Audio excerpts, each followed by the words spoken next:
अगर आप लोग सो जाओगे तो फिर मैं भी सो जाऊंगी यहाँ पे.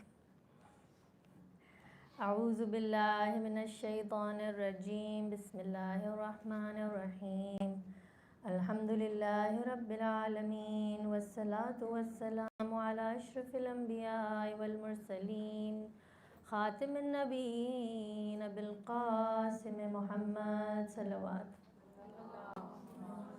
अला मुहम्मदिन वअला अहलि बैतिहि अत्तय्यबीन अत्ताहिरीन अलमासूमीन अलमज़लूमीन अल्लज़ी अज़हबल्लाहु अन्कुमुर रिज्सा अहलल बैति व युतहिरकुम तत्हीरा.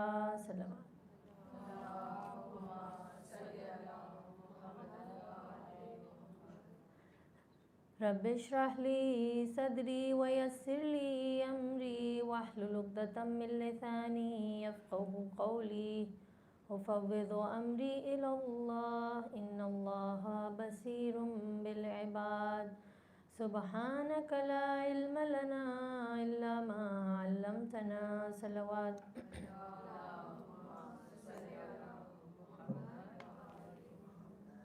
एक दुरूद.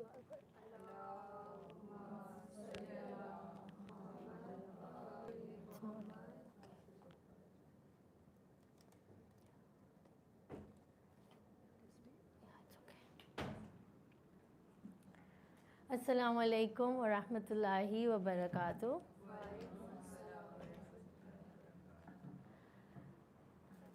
Alhamdulillah, like every year for the past 5 years, it's been an honor for me to be here in Rubab Auntie's house and do this work, which is not ours.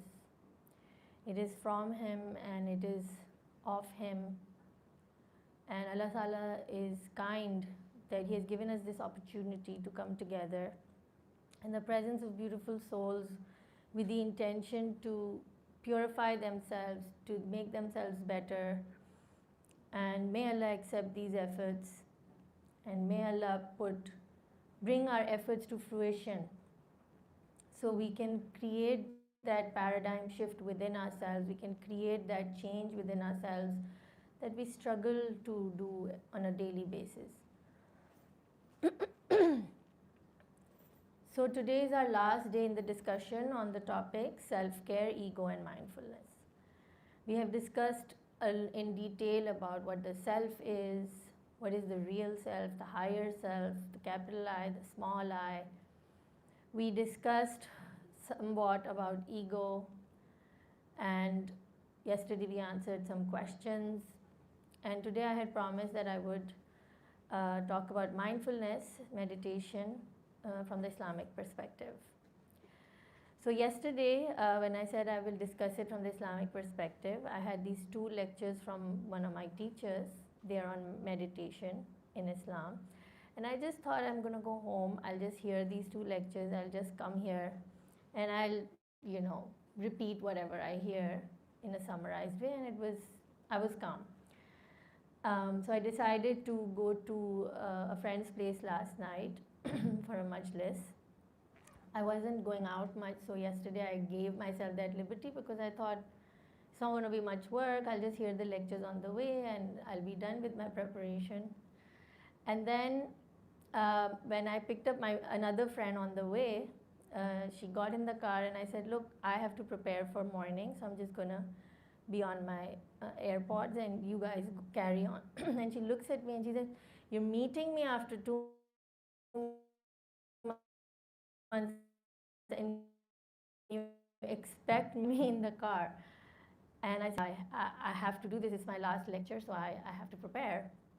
So I take out my AirPods and I put it on, and guess what? Both the videos are locked. They're made private now, and I heard them like a year and a half, 2 years ago. So well, that's gone, and I'm thinking, now what am I supposed to do? So I said, okay, I told my friend, look, it's locked. I think I was supposed to talk to you in the car. And we had a good time. I went there. One of my other friends where we reached said, are you prepared? And I said, because I didn't know what I was going to do this morning. And in that moment, when those videos were locked, And I said to myself, what is the good in this? There was a whole lot of other work that I had done myself on mindfulness from the Quran, which I wasn't planning to share today. And when those two videos were locked, I kind of realized that God is rerouting me. So, inshallah, in today's talk, I will not be discussing what I thought I would discuss, which was like, like prepared notes on this is mindfulness and this is breathing. And there are very heavy words in there, right? Like muraqabah and musharata and all those things, which I was going to discuss today, probably would have put you guys to sleep. But today's topic, which is on mindfulness, I will be sharing some insights from the Quran from a couple of verses. And we will, inshallah, end the session with a deeper look at Surah Nas and Surah Falaq. Because when we talk about mindfulness and when we talk about taking care of the self, the higher self, we have been constantly talking about the kind of thoughts we create because that is creating our reality. Like when those videos were locked last night, there was a moment of panic, but then there was a mindfulness that Allah doesn't think there is good in this. He thinks good is somewhere else. Let's look for it. And then the answer came. This rerouting is part of our daily lives when things don't go our way. When we have the entire plan and we think like, oh, that would have been just perfect, and it doesn't work out, then they say, right, that God's plan is much better than our plan. Right? We plan and God plans. So having that mindfulness that now I'm handing this over to Allah subhanahu wa ta'ala is that moment of mindfulness, is that good opinion of God, is understanding that there is only good, is understanding that God is all good. So whatever is going to materialize in our lives or manifest or happens in our life, even though on the surface it doesn't look like the way we planned it, and we really try hard to control it, it isn't going to happen because it isn't good for you. So constantly having that mindfulness brings an instant sense of peace, an instant sense of relaxation within, and the anxiety dissipates. So when I was having an internal dialogue with God and I said, okay, there goes my lecture, I don't know what I'm saying tomorrow.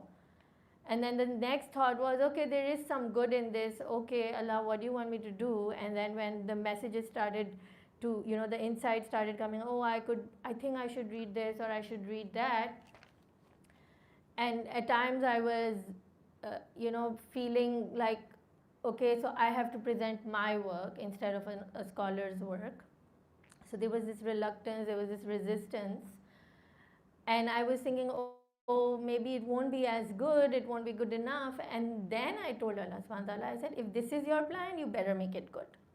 I don't care, okay? Because you're doing this, I had planned something else, so now you take over and you better make it right. So inshallah, I am very, very sure that today's lecture will be much better than what I thought it would have been. Let's have a durood. Allahumma salli. So in order to understand mindfulness and meditation, we have to first understand how the mind works, because mindfulness, right? And for mindfulness, when we look at our mind, we realize that our minds are constantly full of a lot of fluff, a lot of thoughts, constantly racing through our minds. Eckhart Tolle says that, if you look at somebody sitting on a bench who are not in their senses, and you see them talking to themselves, what do we call them? Like they're a bit insane or mad or something, right? That's the first thought we get, कि तो अपने आप से बातें कर रहे हैं. He said, हम सब हर वक्त ये कर रहे होते हैं. All the time, we are constantly talking to ourselves, right? Like I share my insane conversations with you. So we're always talking to ourselves and we're like, ये अच्छा नहीं होगा, नहीं वहाँ जाऊँगी तो उसको अच्छा नहीं लगेगा, ये पहनूंगी तो मोटी लगूंगी, ये पहनूंगी तो पतली लगूंगी, ये पहनूंगी तो ऐसा लगेगा, वो लोग क्या सोचेंगे. It's like this constant rumbling that is just incessantly, constantly going through our minds all the time, and a lot of times we're not aware of it. So what is going on here is that, you know, the heart in the body, it pumps blood. Do any of you control the pumping of the blood in your heart? Anyone here? Like you say, अच्छा अभी कम कर लें, अभी रुक जाएं, अभी चल जाएं, ऐसे कोई करता है अपने दिल के pumping के साथ? Why? Because it's on an auto system, right? It's part of that auto system where it's pumping blood in your body. And yes, through breathing we can control the rhythms of our body, and some people have really mastered that, to calm yourself through breathing, and all those techniques are there. But when you're sleeping, your heart is working. When you're not mindful, your heart is working, right? So for a normal person, for a general person like me, I don't control my heart. My heart is doing its work, the blood is being pumped. The same way, your mind is pumping thoughts. Your mind is constantly pumping thoughts. How does it create thoughts? You'll be like, well, I went to my friend's house yesterday and my mind is making thoughts about my friend, so obviously they're my thoughts because she's my friend, right? The thing is that just like when we eat food and we breathe, and that system of the digestive system and the respiratory system comes together to pump fresh blood out of the heart, so we can say the input was fresh air and food, and that gave us fresh blood in our body, which is being pumped constantly, right? What is the input of the mind? Something is going on inside and something then comes out. So there's an input and then there's an output. Is everyone with me? Yeah? So what is going in your mind are the things you are capturing through your senses, your physical senses. What you touch, what you see, what you hear, these are the sensory receptors of information. Okay? So what you see, what you say, what you hear, what you feel, you're feeling hot, you're feeling cold, right? So the minute it starts to get hot, you're like, oh, garmi lag rahi, oof, bahut garmi ho rahi hai. Are my armpits swelling? Am I? ऐसा होता है ना? We just go into that thought and we don't even realize it. Why? Because the immediate effect of collecting this information from the physical world through the sensory organs that we have starts to create thoughts in our mind. And when we're not in the present, then the mind will go to the past.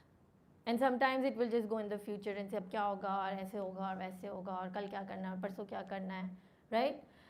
So the mind's job is to constantly pick on information which you're collecting from the outside world and bring these stories into you. It's constantly pumping thoughts. That's why your thoughts are not yours. And you are not your thoughts. As long as the mind is on an autopilot, your mind is creating auto thoughts.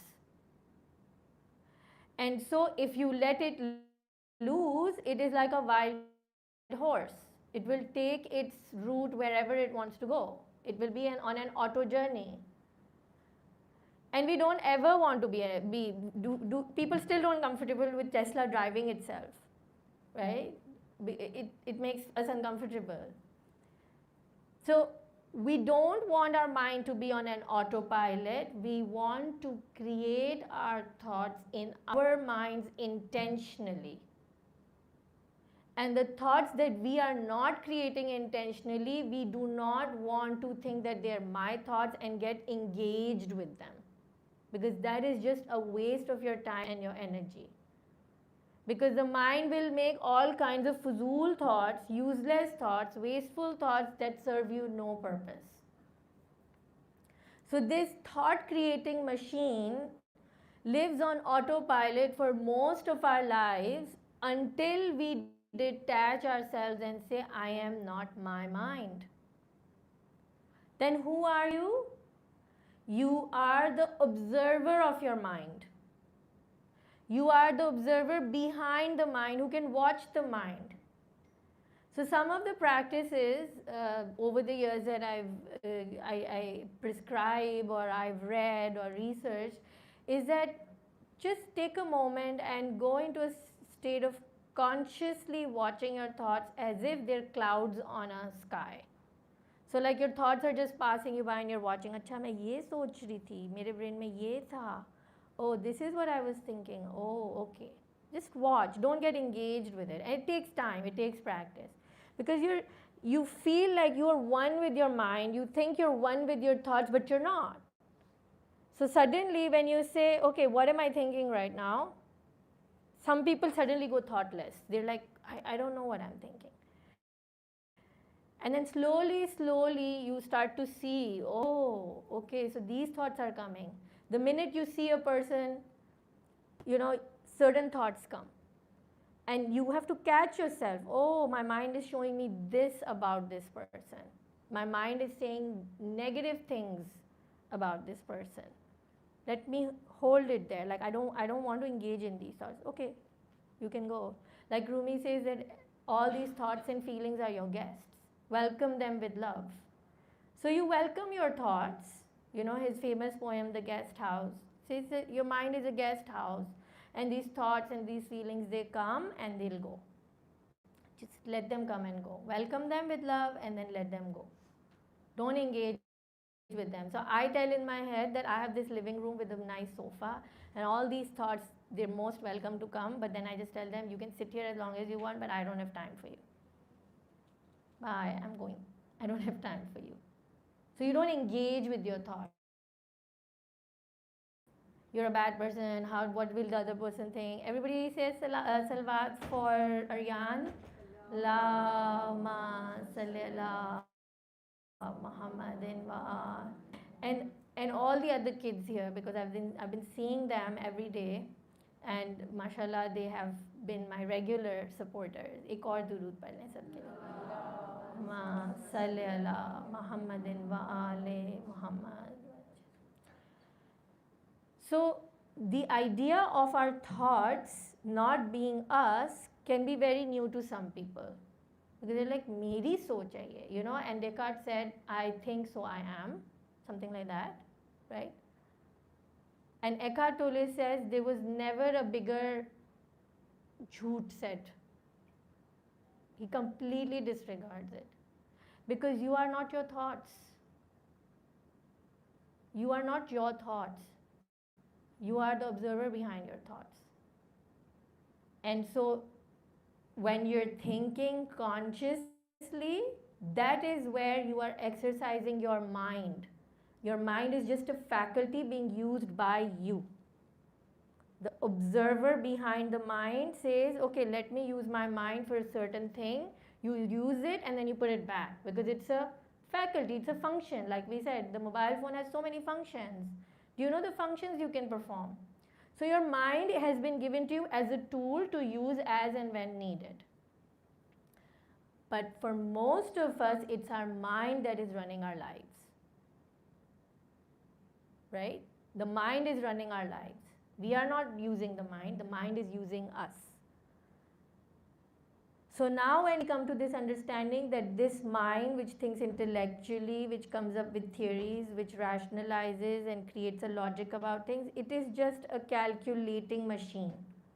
It is just a machine, it is just a calculator. एक दुरूद पढ़ लें. Allahumma salli ala Muhammadin wa ali Muhammad. So when we realize that I have to use my mind and I am not my mind, then what happens? Then you have to reanalyze all the thoughts you have about your identity. Because someone came and said, "Tum itni moti lag rahi ho." Oh, the mind will go in this whole thing. And then people have this habit in our subcontinent culture, wherever we live, that we have a tendency to constantly comment on the physical aspects of a human being. Right? I deal with teens. and I deal with kids one-on-one, and they're really suffering because of this commentary constantly. Constant discussions on the physical, which is not a real. हम उनको कह रहे हैं रूह पे काम करो, रूह पे काम करो, रूह पे काम करो, और हम खुद ही हर वक्त इन चीज़ों पे कमेंट कर रहे होते हैं. It has destroyed lives of people I know personally just because family or friends have taunted or constantly commented on their physical aspects. And then what happens, because the mind is going to start creating thoughts of lower esteem, it creates and makes you think less of yourself, then it goes into a whole image of yourself that you create for yourself, which isn't a good one. And then you start thinking bad of yourself. And that is not even the truth. That is just a story that your mind has created for yourself. So a lot of the negative bullying that kids are facing today, the youth is facing today, especially with the pressure of the social media, where everything is got filters and, you know, all of that in every way, it's already very tough for our kids to have a good self-esteem. It's already very difficult for them to feel confident. तो physical को तो हमें छोड़ ही देना चाहिए, वो अल्लाह ताला ने बनाया है. रंग, रूप, बाल, हर चीज़ ये अल्लाह ताला की खिलकत है. And when we take out nooks in it, when we say anything about it, we're really hurting the people, and we're also saying something about Allah, right? Because उसने बनाया है, हमें सामने दिख रहा है. So anyway, the mind is a machine, an instrument that you are supposed to use. Your mind is not supposed to use you. अच्छा, बहुत सारे लोग होते हैं, वो कहते हैं जो बात मेरे दिल में होती है ना, वो तो मैं बोल देता हूँ. ठीक है? That is not Ikhlaq. Because एक तो ये कि आपका mind आपका नहीं है. It's going to regurgitate and it's going to create thoughts which are not thoughts that are yours. They're not always aligned with your principles and values. They're not the truth. So a lot of times what you're saying is not even the truth. But even if it is, the most important thing the Prophet said is कि मोमिन का दिल वो है जहाँ अल्लाह रहता है, और अगर तुमने उसके दिल को तोड़ा अपनी किसी भी बात से, it is as if you have broken the Kaaba. So we have to be so careful, right? We hear in the time of the Prophet, people used to have these little pebbles in their mouths so they could be mindful of what they were saying. And when you would take that moment to remove the pebble and then talk, it is giving you a few seconds of pause before you say whatever you want to say. Because the things that come into our mind, a lot of times we just blurt them out. And then we regret it a lot of times. We are mindful in that way, but a lot of regret follows. So we have to create that life where there is a lot of calm and pause, which sadly is really slipping away because life is becoming so fast. And you will see that, I mean, I use Instagram a lot. On Instagram, there are a lot of things that come up, a lot of features that come in that they promote themselves with, which are creating that culture. You feel that pressure. Like they'll give you badges if you're posting every day. Or if you start posting more, they'll give you a head that they're like, yay, good job, you posted more this week, right? Maybe you don't feel like posting. Maybe you don't feel like being public this week. Maybe you feel like being private this week. You don't want to share anything. Maybe you have a week where you're really active and then for 2 months you don't want to say anything to anybody. You want to have your own private time. But it will poke you and it will force you, and then the thoughts will be like, मैं पीछे रह जाऊंगी और ये नहीं होगा और वो नहीं होगा और वो नहीं होगा, and then it pushes you into that pressure to keep up. So from everywhere we don't even realize, but we are being forced to go into that fast lane. Otherwise आप पीछे रह जाएंगे. तरक्की किसके हाथ में है? अल्लाह ताला के हाथ में है. इंस्टाग्राम के हाथ में नहीं है, लाइक्स के हाथ में नहीं है, पॉपुलैरिटी के हाथ में नहीं. ये सारे हमारे आइडल्स हैं. अगर मैंने ये नहीं किया तो फिर ये नहीं होगा, वो नहीं किया तो वो नहीं होगा. लेकिन रिस्क भी अल्लाह के हाथ में है, किसी और के हाथ में कुछ भी नहीं है. Therefore, When we say in Surah Fatiha that Malike Yawmiddin, Malike Yawmiddin. So Malik is the master, Yawm is not just a day. Assalamu alaikum. एक दुरूद पढ़ लें.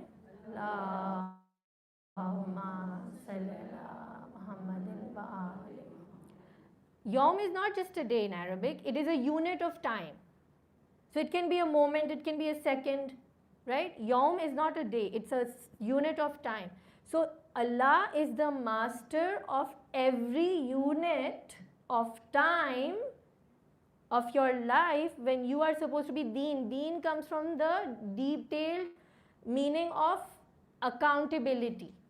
Day of accountability hota hai na? Day of Yawmiddin, the day of accountability, moment of accountability. Allah is not just the master of that day of accountability. He is the master of each moment of accountability in this life right now. Acha, if he is the master of the moment of accountability, then what? You have to answer for every moment to your master.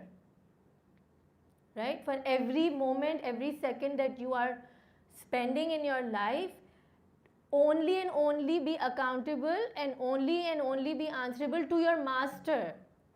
So first understand who is your master. Your friends are your master, your Instagram is your master, your boss is your master. The reputation you want to maintain, the image you want to maintain in the society, is that your master? Are your parents your master? Are your children your master? Who is your master? And Allah saying that He is the master of the moment of accountability is the most liberating feeling for the soul. Why? Because now you don't have to worry about anybody in your life. वो क्या सोचेगा, वो क्या सोचेगा, वो क्या सोचेगा, वो क्या सोचेगा? As long as you are accountable to your master, who is Allah subhanahu wa ta'ala, and in His eyes you feel clear at your conscience, and you feel Allah के सामने जो मैंने किया है वो गलत नहीं है, बिल्कुल सही है, you are free.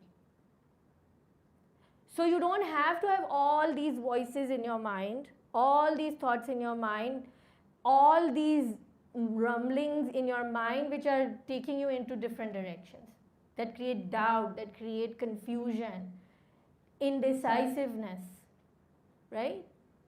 So this constant accountability is towards one master only, and if our accountability becomes to anybody else, to even ourselves, then we have made them into our God. And so the mind is just pumping thoughts which are not yours. Your job, your work is to use this mind for what? Allah Ta'ala is saying, I made everything for you and I made you for me. So you have to use your mind to get to Allah subhanahu wa ta'ala, and the way to get to Allah subhanahu wa ta'ala is to become like God, who is only good. All good comes from me. So connecting with your good is connecting with your God. So constantly focusing on the good within you takes you to God, because God is only good. So is your mind doing that? I don't know, we go through, I haven't checked the statistics, but it's a very regular statistic people use, that we have like what, 75,000 thoughts a day or something like that. How many thoughts are good? We need to know that, right? How many of my thoughts are good? Okay, what is my thought first of all? मैं सोच क्या रही होती हूँ, पता नहीं मैंने क्या सोचा पूरे दिन में. You see, sometimes we'll eat food, we'll get up, we'll go to the bathroom, we'll wash our hands, then we'll come out, and then we'll be like, पता नहीं यहाँ तो 2 साबुन थे, I don't know मैंने कौन सा soap use किया. And then you smell and you're like, oh, I think I used the lily one. Why? Because you were not there, right? Your mind was not there when you were washing your hands. You were somewhere else. Now what has happened? Your body was there, but your mind wasn't there. That means you were in 2 places. Again, that is duality. That is the shafa we were talking about. Bring it to witr, one. Don't be in 2 places at the same time. Come into a state of oneness, tawheed, la ilaha illallah. Right? And when you are in one place, and what do our mindfulness teachers say? When you're eating, be mindful. Where did this food come from? What is the flavor? What is the texture?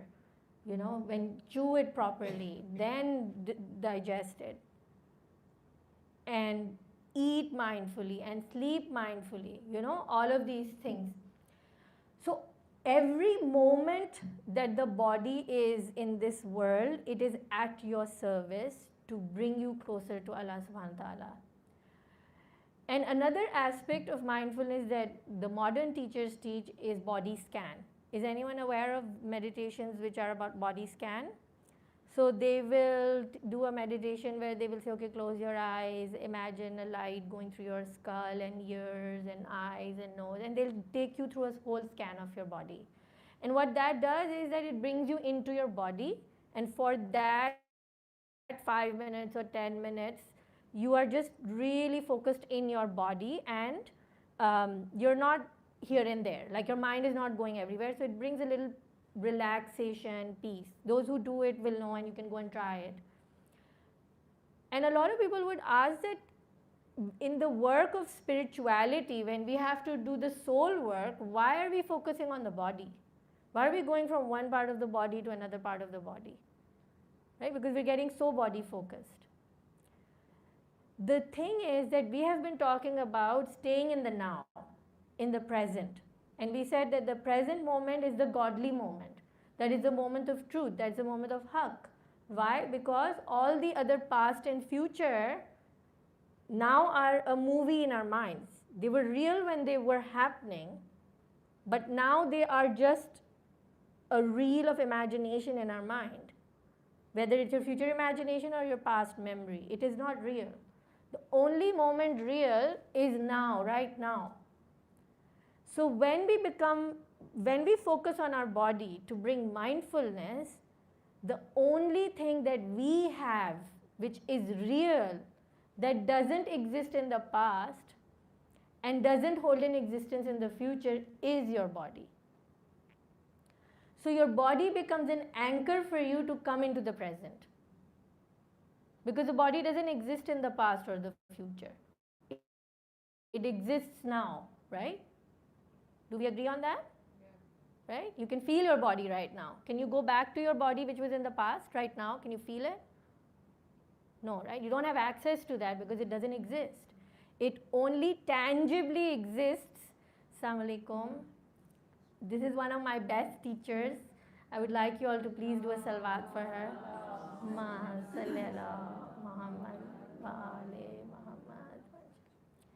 So now when we are experiencing these things in our body, and when we are looking at our body, we are realizing that the body is in the present.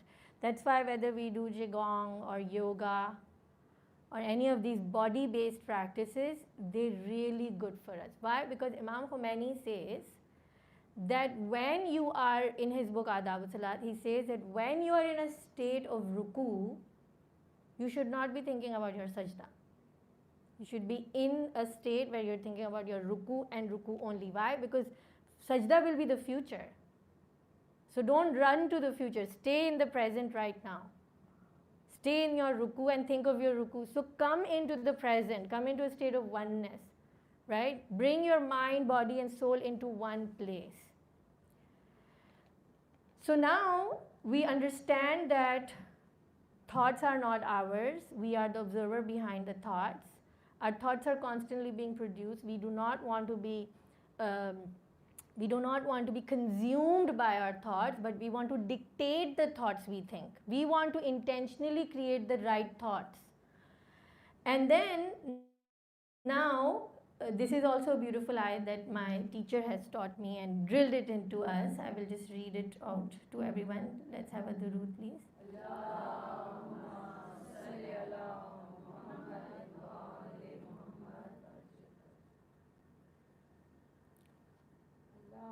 Allahumma salli ala Muhammadin wa ali Muhammad. So it's chapter 59 and verse 19. And do not be like those who forgot Allah, so He made them forget themselves. It is they who are truly rebellious. So what is it saying? Do not be like those who forgot Allah, your master. Don't forget Him. Don't forget your destination. Don't forget who you're pleasing, who you're servant to, What is your intention moment to moment? If you forget Allah, then you will forget yourselves. So anchoring ourselves in our intention brings us back to who we are. We are what we intend to be. We are the creators of who we want to be. And hence, who is your destination? Where is your destination? If Allah Ta'ala is your destination, you are grounded in something which is not changing constantly. Imagine if you had a GPS and you type a destination, but that destination itself keeps changing. And it keeps giving you different routes to get there. Do you think you'll get there, or do you think it will be a steady journey? It will be a confused journey. Why? Because the only permanent reality you can ground yourself in, that is unchanging, that is constant, that is stable, is Allah subhanahu wa ta'ala. Do we know any human being who is 100% stable all the time? No. How can we be following standards set by people then? Because their standards are constantly changing, right? And a very funny example is that when Vital Signs came out with the song Gore Rang Ka Zamana, right? So there was an uproar, and then they came with the song Saavli Saloni.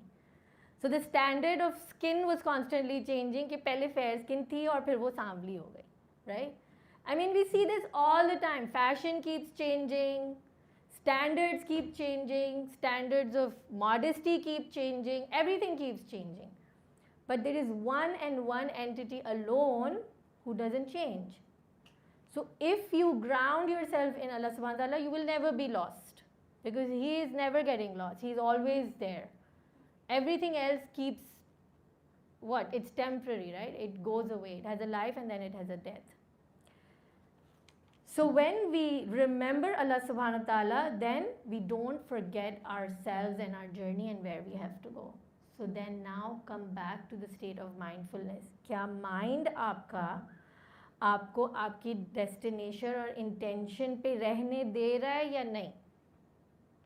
या वो आपको constantly confuse करता रहता है, constantly वसवसे आते रहते हैं, constantly आप waver होते रहते हैं. So be mindful. You are not going to follow what your mind is telling you to do. You are going to tell your mind what you want to think. Okay?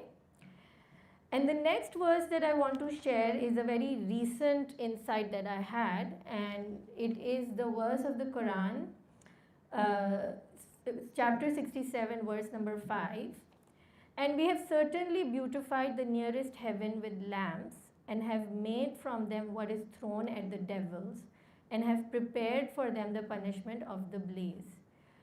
ये हम आयत बहुत दफ़ा सुनते हैं, वलक़द ज़य्यना समा अद्दुनिया बिमसाबिहा वजअलनाहा रुजूमन लिश्शयातीन वआतदना लहुम अज़ाबस सईर. रुजूमल यहाँ पे जो होता है ना, रुजूमल लिश्शयातीन, these are like missiles. And I have thought about this verse for such a long time. And now also I'm just sharing my insight. I may be completely wrong. But I was pondering over this verse, and you know what came? The image of ozone came to my mind. Okay? Just like we are a clay body, Allah made Adam with clay, Allah made this earth with clay. And then Allah says, I breathe my spirit into you, right? And then there is a air that surrounds earth, right?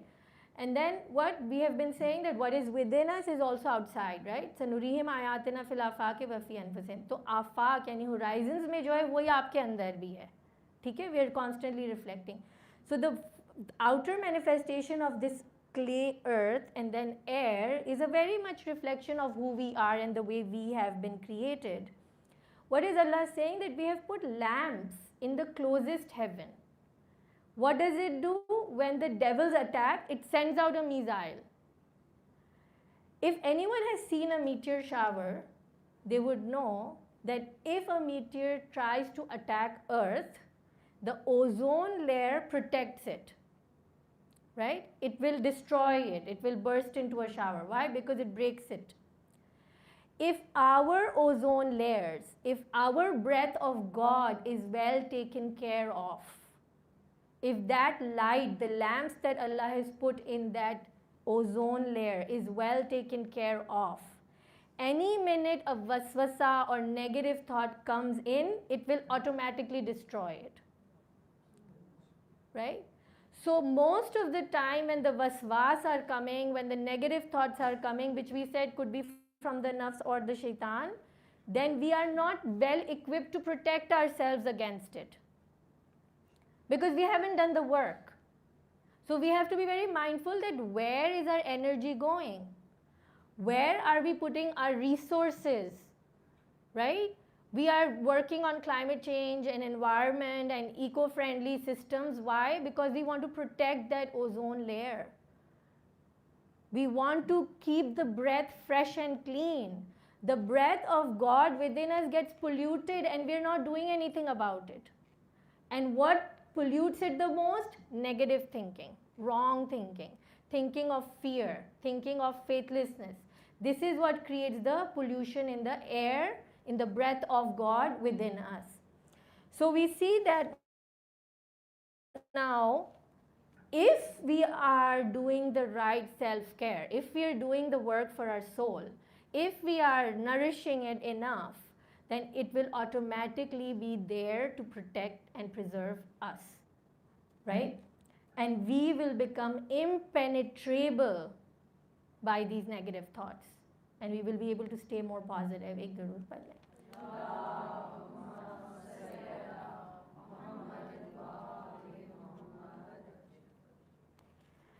And so now we see that how much work do we need to do? How much work do we need to do to keep ourselves clean, positive in our soul? This is a beautiful book by Dr. Wayne Dyer, The Power of Intention.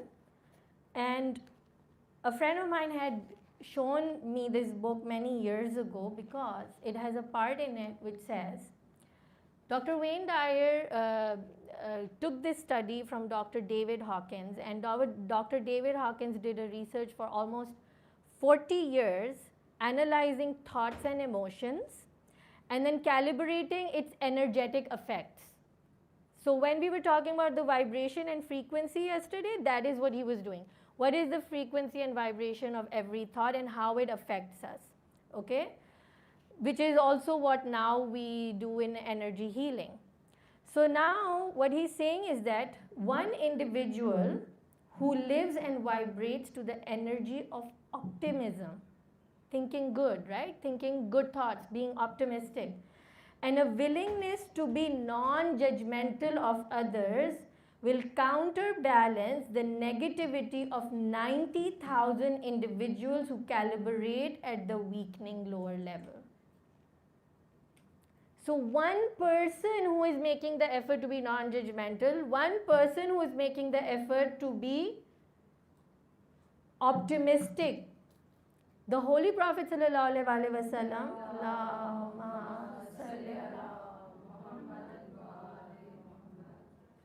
said that find 70 reasons to think good of another person before you can think a negative opinion of them. It's such a beautiful and profound psychological practice to do what? To change the wiring of your brain. Now they say in science that neuroplasticity, which means that you can change the wiring of your brain. Earlier they used to say you can just do it till like 18 or 21 and then you can't change your brain and you're stuck with your brain forever. Now they say you can do that till the moment you die. That is why yesterday we said that Imam Ali is saying the best thing to do at the moment of your death is to gain knowledge, because you can change yourself, because there's neuroplasticity. You can change the wiring of your brain till the last breath, right? So the Holy Prophet is teaching us to be what? Optimistic, having a good opinion of the other person and deleting all the negative thoughts. And 70, I always say, is like an indication of endless, like infinite, like 7 heavens are indication of infinite heavens. So like infinitely think of good, because why? Because each one of us may have bad in us, but each one of us is breathing and talking because we have the breath of God in us. And the breath of God in us is good. And so Nasar Gadatta Maharaj says, look at other people as if they are behaving in their best self, as if the light of God, the breath of God is already manifested. Behave with them like that. And that is what the Prophet is saying. Find 70 good in them before you can form a negative opinion of them. Imagine what a good world it would be if we thought of everyone so good. We wouldn't have any negative thoughts about this world because people make this world, right? And then what will happen? Allah is saying, I am in the opinion of my servant.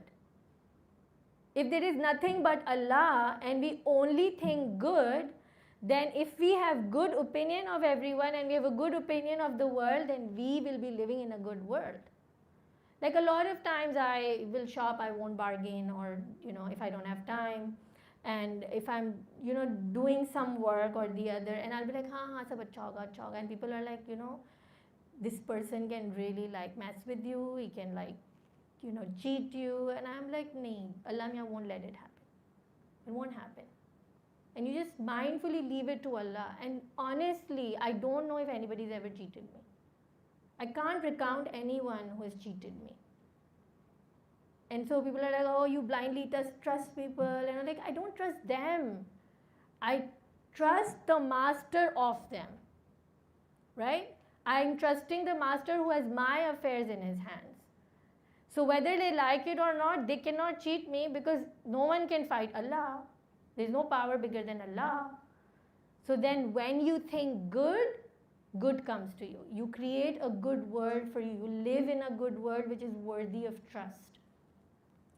So he's saying that one person's positivity counterbalances 90,000 people's, one person's positivity, one person who's optimistic will what? Counterbalance the negativity of 90,000 people. That's why, you just need a little flame in a dark room to be able to see everything. Just one flame. It's so easy to spread light and positivity. And what does the Quran say again and again? Ja al-haq wa zahaq al-batil innal batila kana zahuka. Light has come, darkness has vanished, and darkness, its nature is to vanish. So don't despair if you're doing good work, if you're being optimistic, if you're doing good, good cleansing of your mind and you're thinking positive and you're doing good. Don't despair. The path to light is inevitable. When you hold on to light, darkness has to disappear. Surah Fajr is saying the night is passing, right? And so it is very, very important. And then what is Quran saying? Quran is saying, did you think that you would believe and you will not be tested? So I actually met somebody yesterday who said, I've done this affirmations and I've thought of all the good stuff, but the minute I think of something good, that very day becomes so difficult. And Allah inspired me to say this to her, that what? You started believing in good, so your belief is going to be tested. How far can you hold on to the good? Right? The minute you will make the niyat of now I'm going to be positive and now I'm going to trust people and now I'm going to think good, your belief will be tested. Why? Because it wants to strengthen your faith. Do you have what it takes? Do you have trust in Allah that you will see the light, you will see the positive? So now we move into Surah Nas and Surah Falaq. And initially in our second talk, we had somebody over here who had opened the question on evil eye. So I'm going to touch on that also because hum evil eye ke liye Nas aur Falaq padhte hain. Before I go there, I had also gotten one more point. The verse that I narrated in front of you about the samawat, the heavens which have been lit with lamps. So I was looking into the deep meaning of samawat. Where does it come from? And the root word of samawat comes from Seen, Mim, Vav. Okay, sam. And that word is actually, so they had given an example of a hadith from the Holy Prophet ﷺ, and it said, Samu wa samtu wa dannu. What does it mean? Take name of God between two mouthfuls. Pronounce ye the name of God between two mouthfuls. यानी ये कि हमें कहा जाता है ना कि आप खाने से पहले बिस्मिल्लाह पढ़ें. हदीस इज सेइंग ठीक है पहले तो पढ़ना है आपने, दो निवालों के बीच में भी बिस्मिल्लाह पढ़ें. Right? What is that? Coming back to your intention, coming back to your destination. Allah is my intention, Allah is my destination. So when you say Bismillah between two Niwale also, you are now making that Niwala an intentional Niwala. That's why we had said, Imam Khomeini said कि उंगली के इतने हिस्से का भी आपको accountability देना है, right? So हर निवाले का आपको accountability देना होगा. What was your intention? Why were you eating? How was that serving your soul, right? So living that conscious, intentional life takes practice. I don't want anyone to get overwhelmed. Practice comes with time. You slowly begin with 2 things a day or 1 thing a day, and you increase it. Just adding 1 more second is progress, right? 1 more second of mindfulness in your day is progress. So Sheikh Tusi in his Manazil Sairin says that there's a Prophet's hadith which says a believer is one whose 2 days are not the same. So we cannot allow ourselves to stagnate and say, what, kal jaisi thi, main aaj bhi waisi hu. No, every day bring a change. Consciously bring a change in your life, in your actions, every day making an improvement. So improve it by 1 second even. Just do it by 1 second. And so what does he say over here, the dictionary I was using, he says that the word samawat actually also means to raise, hence to go from the lower self to the higher self, from the nafse amara to nafse kamila, to the movement, the ascension is called sama, right? The movement, going upwards. And so he says raising yourself in nobility is the samawat, okay, is you ascending to the heavens. And then he says that the same seen, meme, wow is the root word of the name, taking the name, sammu, take the name of God, right? Sammu wa samtu wa dannu. So sammu is to take the name of God. Hence we're seeing that this word seen, meme, wow, in it holds what? Ascending through the name of God. So ascending through the name of God constantly is what? Being in a state of zikr. Being in a state of remembrance of Allah subhanahu wa ta'ala ascends the soul, brings mindfulness, brings taqweer to that ozone layer of our soul that then prevents us on, like it's an auto defense system because it's zikr, it's the name of God. Now, what does the name of God do? I heard a Sufi Sheikh explain it like this. He said, when you breathe, and we associate breathing with the soul, right? So in a lot of religions, breathing is like a very sacred practice. And to breathe consciously can actually heal the entire body of any disease. So they say, this particular sheikh said, he said, when you breathe in and you take the name of God with your breath, it's like you have infused the vibration of the sound of God's name into the molecules of your breath. And when those molecules enter your heart, then they're entering your bloodstream. And can you imagine the effect of consciously taking Allah's name, infusing it into your breath, and then breathing it so that your entire physical body is infused with the energy and the power of Allah's name? Can any disease ever stay in a body like that? Can that body feel tired? You have Allah's name infused in your body. And that is your mindfulness, and that is your conscious way of living. That we hold the light within us, the only way to activate it is to come into a state of consciousness. To let go of the autopilot, to let go of the mindlessness, to let go of the distraction. And so a lot of people say sin is only a distraction from Allah subhanahu wa ta'ala, from being away from that mindfulness. So a lot of, yesterday we talked about Imam Ali talking about sin, and a lot of people would say that for the Sufi, for the traveler, for the wayfarer, for the Gnostic, a sin is forgetting to remembering the name of God for 1 second. For them that is a sin, right? They feel what sin is an attitude. How could I have forgotten my destination and my intention in this moment? And so that ghaflat, that distraction for them is the sin, right?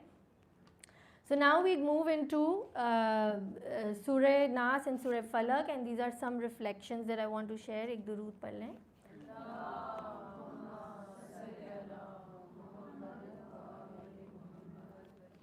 So thoughts have an energy, because if you say I am crap, you will feel like crap. And if you say I can do this, you'll feel the energy to do it. That's the effect of the word. We said the spoken word manifests. So create yourself intentionally. Say who you want to be. Be the pilot, be the sculptor, be the artist of who you want to be. And so, because everything has a certain vibration and energy, emotions and thoughts also have an energy. Emotions is also not us. We are the observer of our emotion. And what is emotion? Emotion is E-motion, energy in motion. So a certain thought will create a certain energy in the body, and that energy is the emotion. When you're feeling angry, you feel all riled up. There's a different kind of energy. When for a mother, a child is in an unsafe situation, the adrenaline will come and overtake, and the mother will be able to even lift a car. They've seen it in history that a mother was able to lift a car to save the baby. Why? Where did that energy come from? It is the energy of your thought. So thoughts create energy, and that energy in motion is emotion. So thoughts are the whispers of our mind. Yeah? So when we say, Bismillahir-Rahmanir-Rahim, Qul a'udhu bi rabbil falaq. Say, I seek the refuge in the Lord of daybreak. Right? Falak. Now we also talked about Surah Fajr. And we said that breaking of the light, that is Fajr. Falak is also daybreak, when there is light. So what are we saying? Allah, I take refuge in you because you are the master of the daybreak, of the light. When we fall into darkness of negative thoughts, we are asking the God who is the master of light, who has never disappointed us with the turning of a night into day. Never. There is no record that a night never changed into day. That's the solid stability Allah subhanahu wa ta'ala gives us, right? So we're saying, oh Allah, you're the one I take refuge in because you are the master of daybreak. And falak also means something that bursts open, sprouts, or breaks open, like it splits. So when the light splits the darkness, He is the master of that. He can split the darkness in your heart and bring light. He is the nourisher of this process. So He's saying, Qul a'udhu bi rabbil falak. The nourisher, Rabb means nourisher. He will nourish you through this process. You take a step of faith, Allah will take care of you and take you like a little baby who's nourished into an adult. He will take you like that through this process. And then when the light comes through, what happens? The veils get lifted. We get stuck in the veils of illusions and delusions and negative self-image and stories that we tell ourselves, and they come in the way of the truth. So the Prophet is saying what? Allahumma arinal ashya kama hiya. Show me things as they are. Show me the reality of things as they are. So the daybreak is bringing a light to the heart which will remove the darkness and the veils from the falsehood, from the illusions, and show you the truth. Show you the things as they are, the reality. Then we say, oh Allah, protect me, Qul a'udhu bi rabbil falaq, min sharri ma khalaq. Evil of what you have created. So Allah has created everything. Right? And the journey is, what is evil? I always say evil is like the dumbbells in a gym. When you work with those dumbbells, your muscles get strong. When you can counter evil, when you are face to face with evil, you are making your spiritual muscles strong. Right? So now we are saying, Allah, the evil you have created, why? Why is it so important to understand that evil is from Allah subhanahu wa ta'ala? Is because if we thought that evil is a separate entity, we would not believe that Allah has control over that entity. If Allah controls the evil and if Allah made the evil, then it is enough for me to ask Allah to control that for me. But if I thought that these negative energies are from a different realm beyond Allah's control, first of all, I'm creating two entities. But second of all, I would not have faith that Allah can control that entity because it seems like Allah hasn't created evil. But because it is Allah's creation, Allah can control it for me. It is not separate from Allah's will. And so Allah protect me from the evil of what you have created. Then وَمِن شَرِّ غَاسِقٍ إِذَا وَقَبَ. The evil of what? So ghasiq means something black, dark, thick, and like a matter, like a thick, dense matter. إِذَا وَقَبَ. Something that spreads and then disappears. This is the meaning. So like if you, I think in Stranger Things, the show Stranger Things, they show this black smoke, right? And it just comes over and then it overtakes you. And there's like this dark world, just for your imagination. The dark whispers, they enter us like that. The dark thoughts that come into us, we don't realize when and how they came. They come, they affect us, and then they disappear.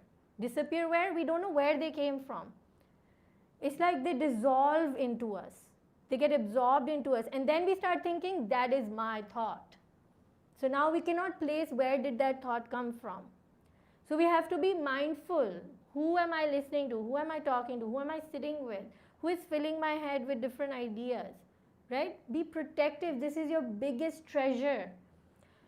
So ghasiqin is a waqab. The darkness that just seeps in a very sneaky way and then it disappears. Okay, then the evil of nafasati fil uqad. Okay, sorry, before I move on, ghasiqin is a waqab is also thoughts like fear, guilt, lack of faith, because they, dil baith raha hai, I'm feeling a hole in my heart. These are darknesses that enter our soul and we cannot place them. They're dark and they're dense and we cannot put them in a form. Okay? Then evil of nafasati fil uqad. Now what does nafasat mean? A whisper. And uqad means like something, like a contract, like something written in stone, like something which is tied like a knot. Okay? If anyone remembers, I know I give a lot of movie references, but they really help. And we're all watching those movies. Doctor Strange, I think the first one. Yeah, the first Doctor Strange. Right at the end of the movie, they showed that Doctor Strange is stuck in this place where the same 2 seconds are being repeated again and again, or 5 seconds. Do you guys remember that scene? Yeah? He's like thinking the same thought again and again and again, and he's not able to break out of that. So what is a knot? It's like a knot of your thought. Have any of you ever experienced that you're stuck in a thought in your head and you don't want to think that thought, but it keeps on ringing in your head again and again, like a looping record, like a broken record? It's like it's tied in a knot. So what are we saying? Allah, protect me from the evil of the whisper which is stuck in me like a knot, like gira phas gayi hai. So we're asking Allah to open that knot. Protect me from the evil of that stuck knot, that looping thought that I can't get out of. And then evil of envy of the envier.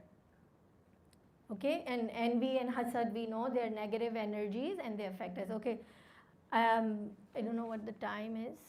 I don't think I'll be able to do Surah Nas. But over here, when we say hasidin is a hasad, now I want to touch on the idea of evil eye, right? If we can read Surah Falaq, just Surah Falaq, with this understanding, and this reflection on the power God has over the evil in the world. We will never feel defeated or small in the face of evil because we are the breath of God. We have the light within us. Nothing can do anything to us. So what about the evil eye and the nazar? If we think that someone's evil eye is bigger and stronger than Allah's power, then that is shirk. So number one, nothing is bigger than Allah. There is no nazar, no evil eye which can be bigger than Allah's power to protect us. Okay. But if you have holes in your ozone layer and you are allowing negative thoughts and negative whispers and all the gunk to enter you, why? Because Allah is saying, शैतान तो उनके रास्ते पे बैठा हुआ है जो ईमान लाए ना, मैं उनको बहकाऊंगा जो believers हैं. So he's constantly trying to nail holes into the ozone layer of the breath of God. And if we don't nourish it, and if we don't remember Allah subhanahu wa ta'ala with his constant remembrance, reflection, zikr, knowledge of God, then what will happen? Those ozone layers are going to have holes in it, and we are going to be attacked by negative thoughts, whispers, and it will have a hold on us. Because the protective system is now damaged. In the same way, what happens if you are a doctor here, my mom is a doctor, how many bacteria of diseases are there in the air all the time? Like thousands, right? Right? Many, many, many. We can't even count them. The whole air is filled with bacteria all the time and diseases and whatnot. What is keeping us protected is our strong immune system. The body is a symbol of the soul. The signs outside are the signs within. The soul also gets affected by the attack of these spiritual diseases like envy, like jealousy, like fear, like lack of iman, like lack of faith, like doubt, right? And what you have to do, you have to make sure that your immune system to this is strong. And what will give you the strength and immunity? Mindfulness in the presence of Allah subhanahu wa ta'ala. Mindfulness that Allah is there. Because why? Because in modern meditation, they will always say that when you meditate, you need to have a point of focus. Some will say put a candle, some will say do this, some will say look at a point, some will say imagine something, right? And for us, the most powerful meditation is to meditate on the names of Allah subhanahu wa ta'ala. And it becomes even better if we understand what that name means. And it's even better to understand how it is going to change you. How is it protecting you? I had done a talk on Allah's names Qahar and Jabbar.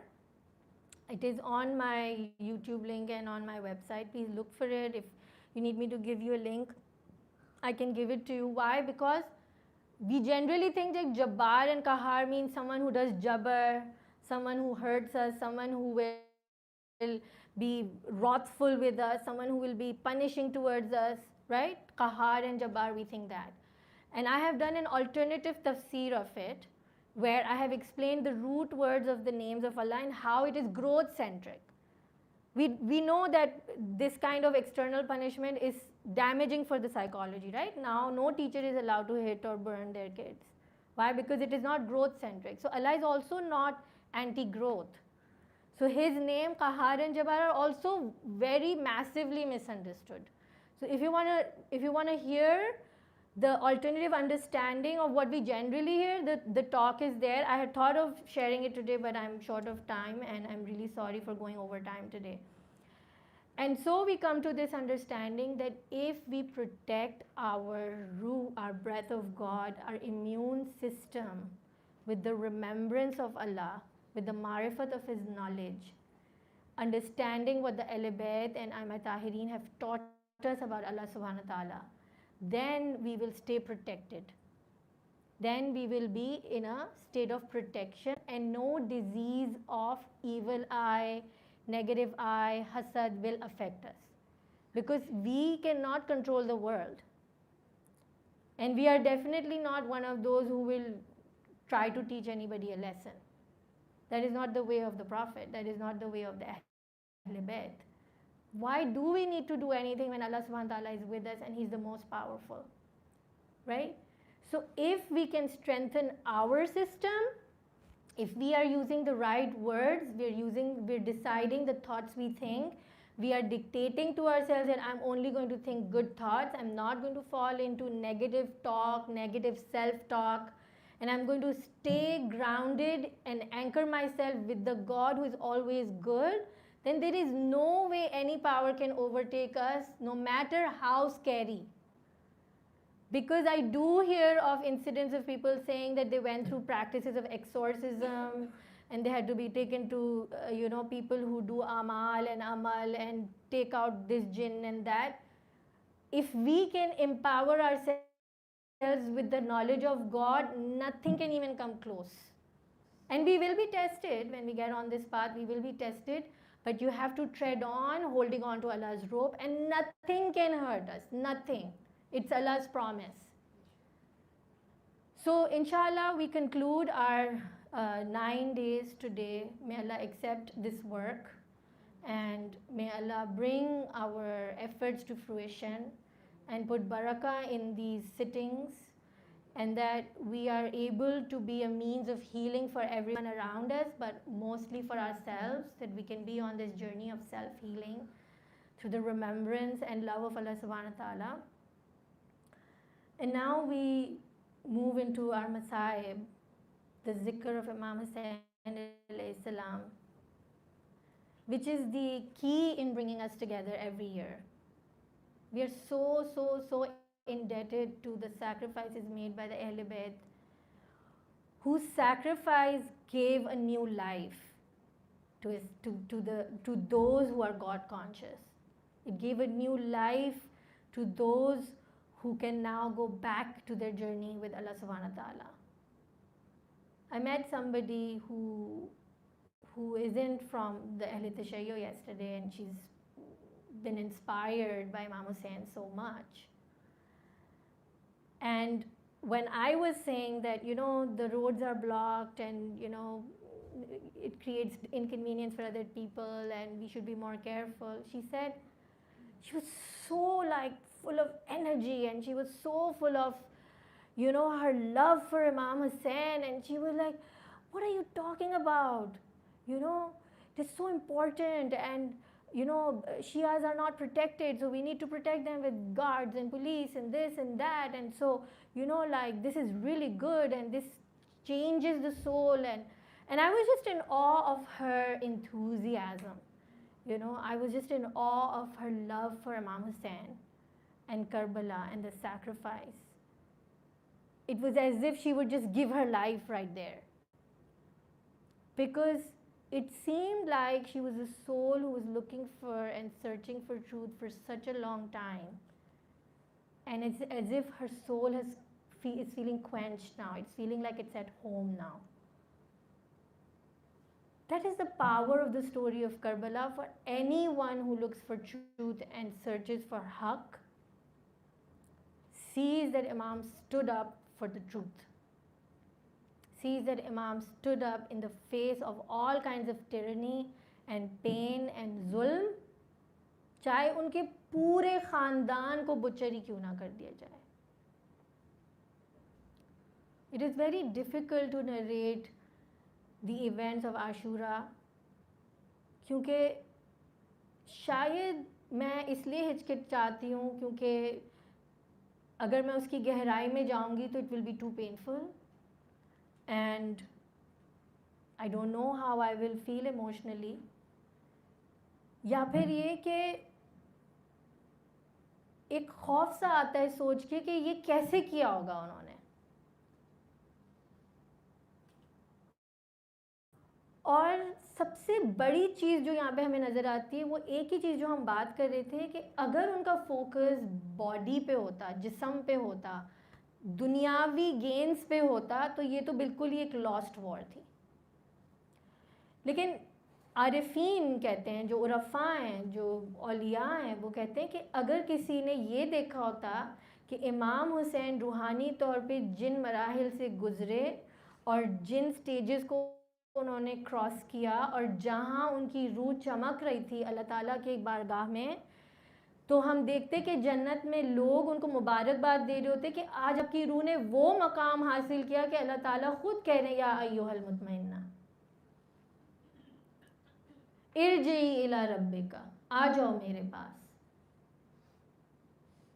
ہم کہتے ہیں یا اللہ، امام کہتے ہیں دعا میں، یا اللہ تو ویسا ہے جیسے میں نے چاہا، لیکن تو مجھے ویسا بنا دے جیسے تو چاہتا ہے.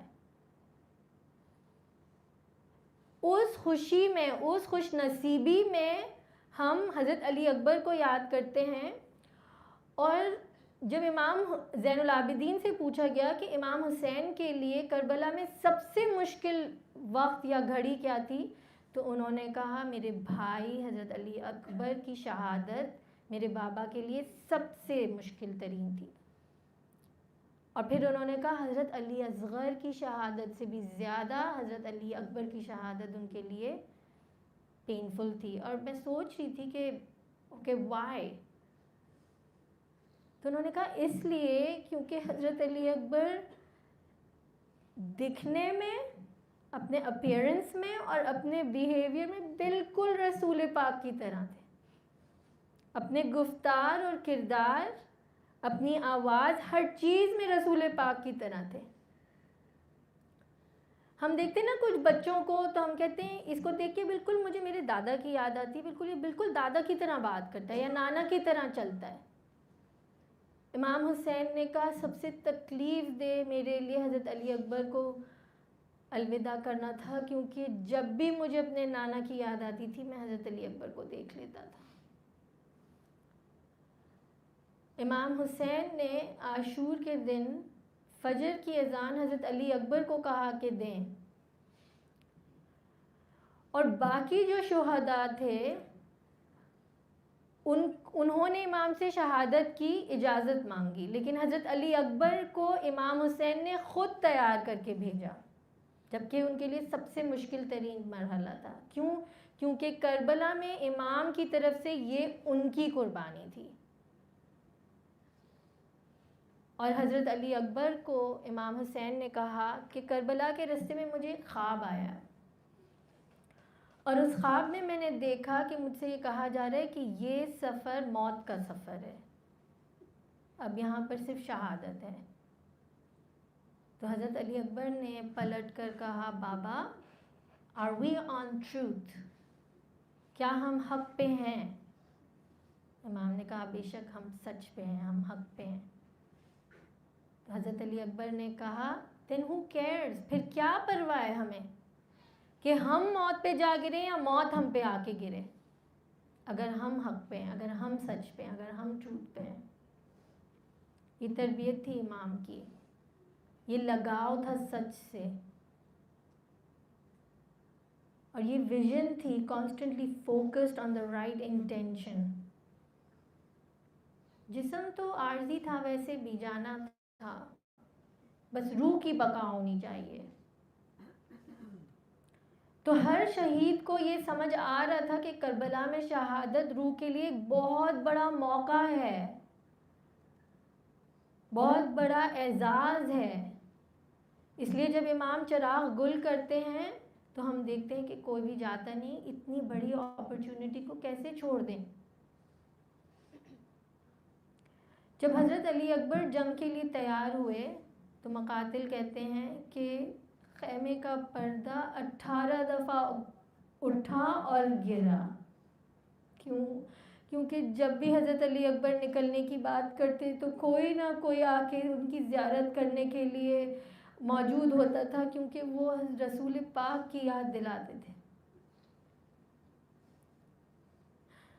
اور سب سے گراں موقع، سب سے تکلیف دہ موقع یہ تھا، ہم دیکھتے ہیں جو ہسٹورینز لکھتے ہیں وہ کہتے ہیں کہ امام حسین نے حضرت علی اکبر کو خود جنگ میں اس لیے بھی بھیجا کیونکہ وہ ایک اتمام حجت تھی کہ تم جو نماز پڑھتے ہو، جو روزے رکھتے ہو، جو حافظ قرآن ہو، اب میں تمہارے سامنے اس کو بھیج رہا ہوں جس کی امت میں ہونے کا تم دعویٰ کرتے ہو. تو تم دعویٰ کرتے ہو کہ رسول پاک محمد صلی اللہ علیہ وسلم کی آل میں کی امت میں سے ہو, تم اپنے آپ کو مسلمان کہتے ہو, مسلمان کا خلیفہ کہتے ہو, لیکن تمہارے سامنے میں نے اس شخص کو بھیجا ہے جو گفتار میں اور کردار میں بالکل رسول پاک کی طرح ہے. کیونکہ امام چاہتے تھے کہ ایک دفعہ اور ان کو للکار دیں کہ کیا تم اپنے نبی کا قتل کرتے, ان کی اولاد تمہارے سامنے کھڑی ہے, یہ شخص بالکل رسول پاک کی تمہیں یاد دلاتا ہے اور پھر بھی تمہارے ہاتھ اس کے جسم کو اپنے کے خون سے رنگنے میں نہیں رکتے.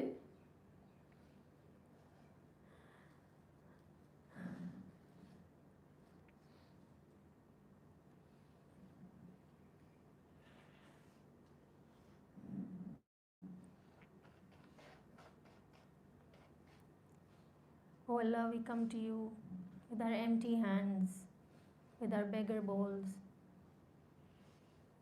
with our neediness. Oh Allah, we cannot trust ourselves except that we can trust you and your goodness. Oh Allah, we have nothing to rely upon. We are broken and we are flawed. Oh Allah, for you are the only one who can make us complete and enough. Oh Allah, give us that mindfulness through which we can be constantly turned towards you. یا اللہ ہماری نیتوں کو پاک کر دے. یا اللہ ہماری اعمال کو اس مقام پر پہنچا دے جو تیرے بارگاہ میں پیش کرنے کے لائق ہو. یا اللہ ہمیں اس دنیا سے اس وقت تک مت اٹھانا جب تک ہم اس لائق نہ ہو جائیں کہ ہم اہل بیت کی بارگاہ میں پیش ہو سکیں. الہی ہمارے لیے اپنے ہدایت کے دروازوں کو ہمیشہ کھلا رکھنا, اور یا اللہ ہمارا ہاتھ پکڑ کے ہمیں اس جگہ لے جانا جہاں پر ہدایت کے چشمے رواں ہیں. There are many souls in the world who are in pain. They need healing. Ya Allah, bring healing to them. یا اللہ ہمیں اس لائق بنا دے کہ ہم دوسروں کے لیے ہیلنگ کا رستہ بن سکیں, اور امام زمانہ کے ظہور میں تعجیل فرما.